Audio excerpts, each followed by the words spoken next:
Hello viewers and welcome back to the channel. So we are back in the Porsche Cup once again. Love the cars. I am loving the way they drive and just the races. A lot of fun. And this time we are racing at Oran Park. It is a track in Australia, and man, it is a very technical and unforgiving course, but great racing. So without further ado, we're going to get right to it. If you like this video, do give it a thumbs up and subscribe to the channel for future content. Thank you so much for tuning in, and let's get right to it. Alrighty guys, welcome to another video. Let's get right into it. So this track is Oran. It's in Australia, and boy, when I tell you this track is very tricky, it is very tricky. It is a roller coaster. It throws everything at you. It's not a long course at all, but man, I really enjoyed this track. It's got great flow. So anyways, we're trying to avoid the chaos, and as you can see, a lot of these gentlemen made 300 IQ moves where they're just going to dive bomb into the first corner. So we reset, you know, luckily we came out relatively unscathed. We have another person spinning out. We go to the right, avoid that. Oh, but then we have another person spinning out here, and everybody's slowing down. So we're going to take the inside line, avoid that, and we're able to gain a couple positions. But we still have a lot of traffic ahead, and this is a tight corner. So two people spun out. We eventually read the room pretty darn well, and we're able to avoid the collisions and over to the right. So luckily with that, being able to avoid everything, we moved up into P10, which is pretty good for us. And as you can see, there's another incident once again. So we move over here, we veer over to the left, and now we're up in another couple positions. We're up into P7. So we made great progress, and now we've got a really large gap between the rest of the pack because they didn't have to deal with all the crap that we had. But we have a gentleman right behind us, and he's going to make an aggressive move. I'm not going to defend there. That's a reckless corner, and plus our tires are not warm at this point, so I'm just being cautious. Now we have the rest of the grid. We have Nicholas right behind us as well, so we got to be cognizant. He makes a donkey move there. I don't know what on earth. As you can see to the left, we have someone who wanted to drive the track in reverse. And then we have another guy here. Joe made an aggressive move on the inside, and we dropped back a couple places. Just not very good racecraft by these guys, but that, you know, is to be expected. What I'm really learning about Porsche Cup is there's a lot of aggression, and you got to expect a little bit of bumper-to-bumper contact or just bumping each other on the side. But anyways, getting a little bit into the last corner here. We keep it nice and tidy, relatively speaking, but we still have to watch out for Fernando. He was trying to make an aggressive move on the inside once again, but he gets a really bad exit, and we're able to build a little bit of a gap. So at this point, we want to try to find a rhythm, get settled into our pace, and see if we can make some progress again and earn those places back. Now this track, as I was trying to explain earlier on in the video, but there's too much action going on. This track has everything. It's bumpy, it has camber to off-camber corners, and lots of like mini elevation changes where the car gets very unsettled easily. And as you can see here, we have another gentleman spinning out, so now we're moved up into P8.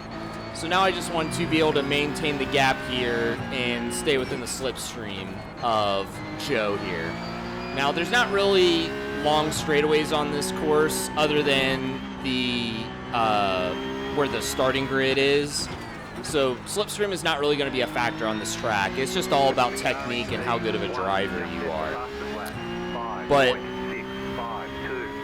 this track really tests you as a driver. It requires a lot of skill. So we have someone rejoining here from the pit lane, and we had to hold the inside line. It's an unideal line, and normally I'd go through this corner into second gear, but I had to blip it down into first. But no harm, no foul. We are all good. Refocus on attacking Joe again. A lot of lost ground to make up here, but we're doing pretty well so far. We'll do a little walkthrough on one of these laps and what my rationale and how I take my lines, but I was really starting to get comfortable with the Porsche at this point, the Porsche Cup car to be specific. And I think this track really helped me because it's not, like I said, it's not perfectly paved, smooth. It's very unforgiving. So coming into the last corner, we're going to do a little walkthrough of how I take my lines from this course. So coming out into the long straight here. Now turn 1 is very high speed, but it's really tricky. You got to kind of coast through it. So right at the end of this wall, we brake just a little bit, let it ride out, and then we're hard on the brakes, back down to the second gear, and we don't want to really hug the corner. We're going to kind of stay in the inner third there, and you want to utilize more of the track comparatively. But flipped it down to the second gear, use the full width of the track, and we're braking roughly at the tires, just a quick little hit of the brakes, and then rotate the car. You got to be careful, it's bumpy there. Brake right before you hit that crest, otherwise it could unsettle the car. Keep it tight, use a full width, right at the top of the crest, flip it down into the third gear. I missed my apex by quite a bit there, but if you keep it nice and tidy there, you'll hit it nice. So hit this apex on the left, go out full width of the track. You gotta be really careful though, because it's like slightly downhill and the suspension's under load. Now this corner right there, that is the Widowmaker, and as you can see, I spin out. It is extremely tricky and unforgiving if you don't get it just right. So I went a little too aggressive and had a bad line through there, and I lost it. So while I was in P8, now we're down into P10. Now there's still a pretty good gap between Danny and P11, so we're not gonna have to defend, but we just want to see if we can catch up to these guys. But as you can see, they're side by side going into turn 2, and they're going to be fighting in the next few corners, so this could benefit us. These three are going to be battling it out for a little bit, and we should be able to catch up eventually is the hope. But, you know, you never know. Sometimes people all can drive very well, and you potentially might not catch up to them. It's also a possibility. As you can see, nice and tidy through there, flip it down into third gear, and I missed the apex by a bit, but that's not a terrible line. You can generate quite a bit of speed. You brake right at that curb, come over, be careful on your throttle inputs, you can lose it, pitch it back over to the left, through the right. You kind of want to cut right through the middle, and that was ideal. We didn't spin out there, which is good. Now you want to flip it down to second gear. I missed my braking point, and I went way too wide, but it's not too terrible of a line. But we didn't generate as much speed as we could. Going to the last corner, you really wanted to utilize the camber of the track to get you turning to the left. So, as you can see, our lap times are pretty solid. It's definitely, without a doubt, in this group, podium pace, but we didn't qualify well enough, unfortunately, and we're too far back, and us spinning out, making those mistakes, we just didn't stand a chance. But, you know, maybe we could get a little bit higher, like P6. So moving ahead, it's essentially the same situation, but one of the back markers here spins out, and initially I was thinking, oh, goody, a free position, but that wasn't the case. It was a slow back marker, and he just spun out. So, as I was saying, these three were still battling out. We were maintaining about the same gap, same delta, but as you can see, Fernando tries to make an inside move there, and they're bumping each other, and he unfortunately spins himself out when he's trying to bump into Finn. And now we are down to the last lap and final lap. We moved up a position, but now I'm thinking we can move back up into P8. Move up into that position, and if we're lucky, we could get up into P7 if Damon makes a mistake as well. So we're coming up right behind him now, and he's braking a little late there. Not too terrible. We get a little bit better line, trying to make him as nervous as we possibly can. Flip the brake, good line through there. We're getting back on the throttle, but we got to be cautious. It's very bumpy through there. Really good exit, nice and tidy. We're able to get back on the throttle. He takes an inside line. That's really going to slow him up, but we did not properly execute on that. He must have trail braked pretty darn good there to get the car rotated. But he's coming up here on Damon, so that could pose an opportunity for us coming into the final corner if they mess up. And he's looking to make a move, but he doesn't quite do it. Damon is able to defend, and the exit is just not going to be good enough. But nonetheless, we still finished in P9, so we're in a top 10 position. Not bad for the first race on this track. but we still wanted to make some improvements. I knew I could do better than this, without a doubt. Good job. So we're going to move on to this next race, and we qualified for P5. So this is going to be much better for us, especially on this track. We should be able to avoid a lot of the chaos that we had in the previous race where we were middle to the back of the pack. So you got to be careful coming to this first corner. I'm going to take an outside line because I really don't want to get rear-ended, but this gentleman goes off the track and he bumps us just a little bit. It doesn't suit Kevin very well, so he gets bumped back in position. And these guys are making moves, and they're moving under braking. I got nervous thinking I was going to bump them, but luckily I was able to slow the car down, make a move on the inside, and we're up into P4. And boy, I don't know what Justin was doing, but that was a donkey move on you, brother. He tries to make a move on the inside, but that was really aggressive and just sending it like that. Honestly, it looked like it had malicious intent. But as you can see, Karma is a biatch, and he loses it because of the cold tires. And now we get a little bit of breathing room. So the tires should be warmed up. And that's one thing, guys, now that knowing that these cars have traction control and ABS, I always leave the ABS at 1. I don't like having a bunch of ABS to dig into. But as you can see, each time I do one lap, I'm flipping down the traction control. That way I can rotate the car more coming into these corners, but I like having it bumped up just a little bit just for a safety net with the cold tires. Why not utilize the systems to your advantage? But anyways, you gotta be cognizant. Kevin is right behind us again, and as we know, he may be a relatively inconsistent driver. I don't think he's aggressive. I think it was a genuine mistake going into turn 1 on the start, but you know, we still need to be aware of our surroundings. So at this point, we're just trying to keep up the pace with Marcel here. He's really finding it, and we're starting to get into a little bit of a rhythm as well. And I just want to be able to maintain the slipstream. And we have a gentleman spinning out here. It looked like P2 spun out, or maybe P1. I'm not exactly sure, but this was going to be exciting for us. This is going to slow Marcel down, or at least that's what I was hoping.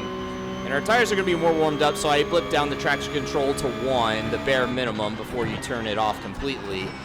And looking for an opportunity here to move up into P2 potentially, because these two are going to be battling it out. We're slowly building some space between Kevin and us behind, so I'm not too worried about having to focus on defending him at this point in the race. So Marcel is right behind Ashton here, and he doesn't get a very good exit, and Ashton's going to build a little bit of a gap from him. So we're just going to keep putting the pressure on Marcel. I don't necessarily want to fight him or make a move and kill his pace. I just kind of want to work with him if possible and see if he can apply the pressure on Ashton. Now Ashton is really finding his pace. He's got over a second gap between him and Marcel. So I'm not sure if Marcel just has the pace. So we're going to eventually want to try to make a move on him, knowing that we are probably going to be faster than Marcel eventually. So as you can see, we got our lap time to a 105.9. It's not the best lap that we've had, but it was what we were doing roughly on average in the last race. Now, I really wanted to get into the 104s was my goal. I was really getting the flow and the feel of this course at this point on this track with this car. And I think it was possible if I could just string it all together in one flow or steady flow state, we could make it happen. Now Kevin's maintaining a half a second gap to us, so he's keeping his pace up. And once again, guys, I hit that curb and I made the exact same mistake as I did last race. Now we've dropped down into P8. I was really upset and the tires were overheated, so I almost lost it there again in the last corner. But luckily I gained my composure. As you can see on my face, I was a little bit upset, but refocus. The race is not over. We still have 10 whole minutes. We know we were a lot faster than these guys that were behind us, so we could make it happen. We could regain some of these positions back. I did not want to be in the same position, essentially, that I was last race. I didn't want to finish in P9. I was pretty determined to try and get a podium.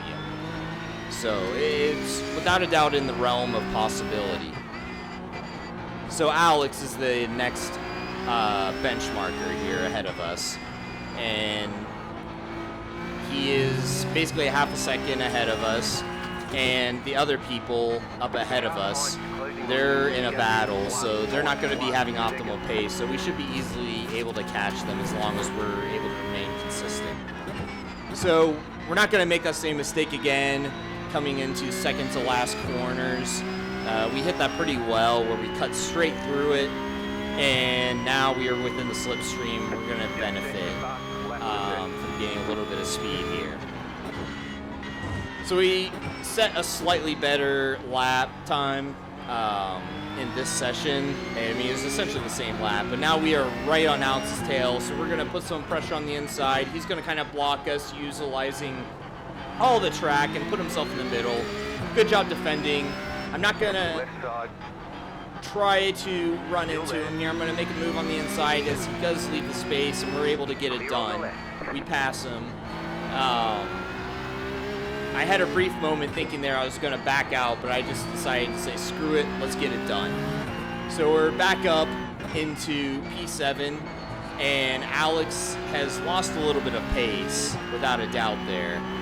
And now we are coming up on Ian. So Ian has been battling with Justin for quite some time, so they're not able to set the fastest lap times that they would like to.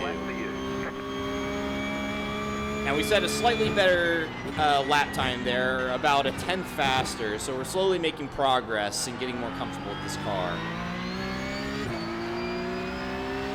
As you can see, P3 is not too far ahead. We could get a podium potentially if things work out in our favor. Ian goes slightly off track there and gets into the dirt, so that's going to slow him down. We have a really good line coming to this corner, and we're just going to focus on getting a better exit here, but Ian has a really good line, and we actually get on the throttle a little too late, so we didn't get the most amount of speed that we possibly could, but we're stringing these corners together pretty darn well and hitting our lines overall the way we want to. Once again, being cautious with our lines here, and we nailed that, almost textbook. And our braking point coming in the last corner is when you're over to the right in that curve ends, that's roughly where I'm braking. That seems to be pretty optimal, and then you just make sure you trail brake so you can rotate the car.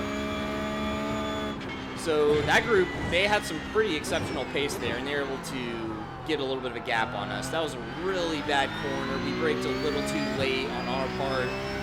So they're going to be battling, though, going on the inside there. Ian makes a move on Justin, and he gets by him. So now Justin's going to make another move here. It's aggressive. They're bumping. But then, as you can see here, we have Kevin, who spun out, and we moved up another position. We got a free position just from somebody losing control of the car.